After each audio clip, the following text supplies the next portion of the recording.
disappointing playoff performance last season for San Antonio. Of the big three, Manu Ginobili was the only one who managed to play well against the Grizzlies. Going back to Ginobili, he played well in the playoffs despite that hyper-extended elbow. Steve, you remember that huge brace he wore? Yeah, I mean, it didn't get as much attention as what Rajon Rondo went through with his elbow injury, but Ginobili showing every bit as much of toughness as Rondo. I mean, that was impressive, and he was going at Tony Allen and vice versa in that series. A very physical confrontation between those two. Looking at who's out there now for the Lakers. Matt Barnes has checked in for our test. Kobe comes in for Steve Blake, and it's Brown in for Derek Fisher. So after making the first, he goes 1 for 2. Could have had more there, but at least he made it a 2-possession game. Here's Kobe. Cannot hit. Well, the Spurs will take it the other way.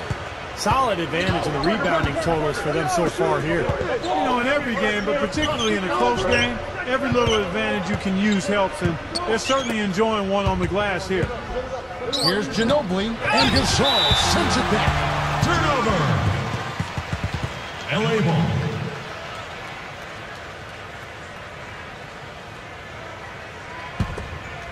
Here's Brown. Guys, we've seen some excellent offensive output. Yes, sir, fellas. They've had it going on big time. Big time is right, Clark. A lot of momentum here offensively. Kobe against Parker. Kobe, the pass to Barnes. 4 on the shot clock. Odom, he's covered by McDyess. And the basket good. Odom's got 4 points now in the quarter. He continues to do everything well out there. You know what? And it's really hard based on that to determine what he's done best so far. Ginobili against Kobe. Odom against Jefferson. Here's Parker. Bangs home the trifecta. Well, it took him a long time to get that three-point range. Maybe this will get him going. Lakers trail by 5. Outside, Kobe.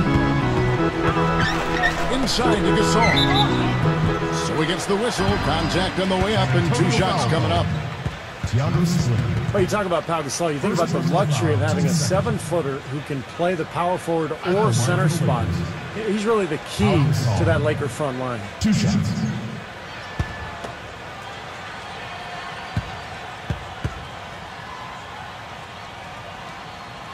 The first one falls. And going back to the versatility of Pau Gasol. So skilled, he can pass, shoot, handle the ball, and do it all. And we really haven't seen many players of his size, Kevin, with that wide array of talents. I mean, he'd be a really good player if he was only 6'4". Yeah, he would. That's how skilled he is. He doesn't get the second one. I thought Gasol got off to such a fast start last season, but he might have worn down as the season went on. He was asked to play big minutes, especially early when Andrew Bynum was out with the injury. You got to wonder about the effort defensively. They did not get back there. Yeah, you know what? A beautiful finish one way or the other, though. Here's Parker. Then, of course, for Pau Gasol in the playoffs, a lot of disappointment with his play, Clark. Game, in fact, or 2 where he even got booed at the Staples Center. Yeah, you never like to see that, but he clearly did struggle in the playoffs, and he's extremely gifted, but some have tended to try to question his mental toughness or killer instinct, and I quite honestly think it's unfair. He's got a disposition and demeanor that lends itself to that kind of criticism, but anytime you can perform the way he has, that's impressive, and it actually helps him, the fact that he's got a deferring type of personality to be an ideal number 2 guy for the Lakers, with Kobe Bryant being the obvious lead dog there. So it's a good fit, I think. That's interesting. Shot clock at 6. The Spurs need to get a shot off here. It's Jefferson outside. Here's McDyess. Dunked ball with one hand. Hobo stick action right